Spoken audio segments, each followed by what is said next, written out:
Hello लोगोफोर, welcome back to माय YouTube channel with another video. स' लोगोफोर, नोंथांमोना नायगासिनो दङ बड' लेंगुवेज जिके यूट्यूब चैनल। स' नोंथांमोना फार्स्टआवनो आंनि बे चैनेलाव गोदानब्ला अन्नानै चैनेलखौ साबस्क्राइब, लाइक, कमेन्ट, शेयार खालामना होनो थाखाय गुरै खावलायहरनाय थाबाय।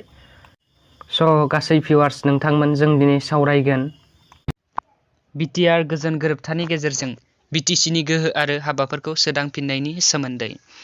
स' 4.2 दफा बादियै B.T.C नि प्रिन्सिपाल सेक्रेटारिया B.T.A.D नि हादाबनि गेजेराव रेजिस्ट्रेशन डिपार्टमेन्ट बिफानखौ नायबिजिरनायनि गोहो थागोन। 4.3 दफा बादियै B.T.C नि रांखान्थियारि फुंखा आरो खुंथायारि गोहोखौ फोजौनो थाखाय 2019 इं मायथाइयाव भारत संबिजिरनि 280 आरो 6 शिड्युलखौ एमेन्डमेन्ट खालामनाय 125 एमेन्डमेन्ट हाबाया जागायबाय।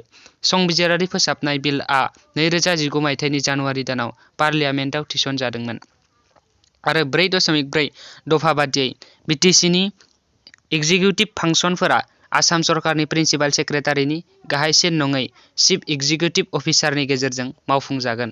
B.T.C नि गुबुन गुबुन बिफानफोरनि बयनिख्रुइबो सेनियरसिन बिबानगिरिफोरा आसाम सरकारनि एडिशनेल सेक्रेटारिनि रेंकनिख्रुइ गाहायसिन जानाय नङा।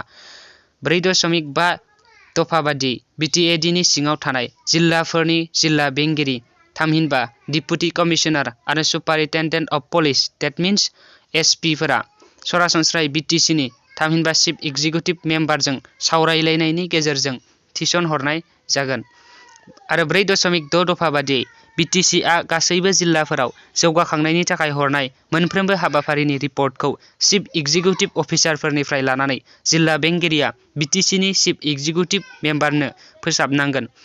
4.7 दफा बादियै आसाम सरकारनि सासे केबिनेट मन्थ्रि, थामहिनबा केबिनेट मिनिस्टारनि दैदेननायाव B.T.C नि चिफ एग्जिकिउटिभ मेम्बार आरो मेम्बार अफ होम एफेयार्स, थामहिनबा MHA नि सासे थान्दै सोद्रोमा लानानै B.T.C नि गासै हाबाफोरखौ नायसंनो थाखाय हानजा 3 खनायारि खुंथाय ट्रिपार्टिट मेकानिजम दानाय जागोन आरो बेयो B.T.C.आ पास खालामनानै लानाय गासैबो आयेन आरो बिखान्थिफोरखौ नायबिजिरगोन आरो गनायथिनि थाखाय आसामनि गभर्नरनिसिम दैथायहरनाय जागोन।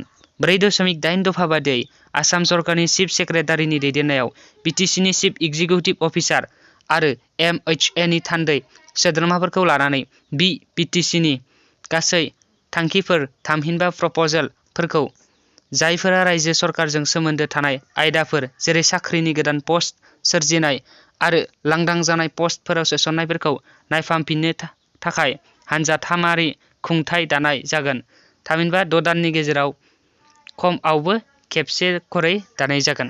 स' बेखिनियानो B.T.C नि गोहो आरो हाबाफोरखौ सोदांफिननाया। स' आइ होप नोंथांमोना भिडिअखौ नायनानै मोजां मोनबाय आरो बे नलेजखौ आङो GK निफ्रायसो कालेक्ट खालामदों। माबाफोर गोरोन्थि जायोब्ला निमाहा होननानै मिजिंथिनाय थाबाय। थेंक इउ भेरि माच फर वाचिं। लाभ इउ अल।